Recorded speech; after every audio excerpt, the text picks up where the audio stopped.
बिस्मिल्लाह अर्रहमान अर्रहीम। इब्तिदा है रब ज़ुल जलाल के बाबरकत नाम से जो दिलों के भेद खूब जानता है। तमाम देखने और सुनने वालों को आपकी मेज़बान नादिया खान का सलाम। अब देख रहे हैं नंबरदार टीवी।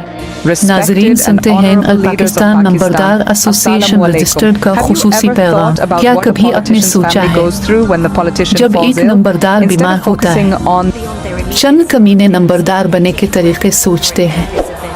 जब नंबरदार फौत हो जाता है तो वारिस गम से निढाल होते हैं। कमीनों को नंबरदार बनने का जुनून होता है। नंबरदार की फैमिली अपने अजदाद की पग बचाने निकलती है।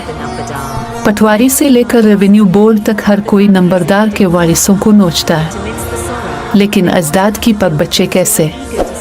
मेरिट नंबरदार के बेटे का रिपोर्ट किसी और की तैयार होती है।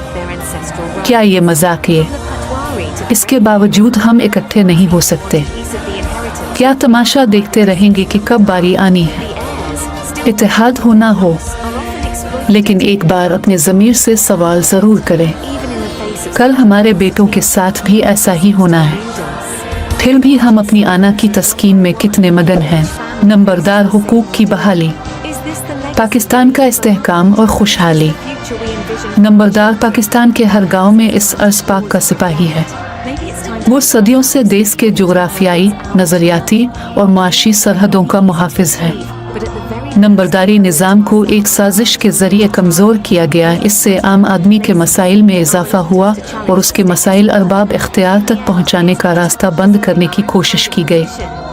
लेकिन अब नंबरदार हुकूक वापस लेंगे। नंबरदार का बेटा नंबरदार होगा, विरासती हक बहाल होगा। हर नंबरदार को कानून के मुताबिक अराज़ी मुहैया की जाएगी। ग्रुप बंदी नहीं, इज्तिमाई सोच को फ़रोग़ दे। आइन मेरा साथ दे, अपने लिए नहीं अपनी नस्लों के लिए। अल पाकिस्तान नंबरदार एसोसिएशन का मंशूर। नंबरदार का बेटा नंबरदार, नंबरदारी ग्रांट का हुसूल, नंबरदार की इज्जत और तकरीम की बहाली। नंबरदार इत्तेहाद जिंदाबाद, पाकिस्तान पाइंदाबाद। खुशहाल नंबरदार, मुस्तहकम पाकिस्तान। अल्लाह हाफिज़।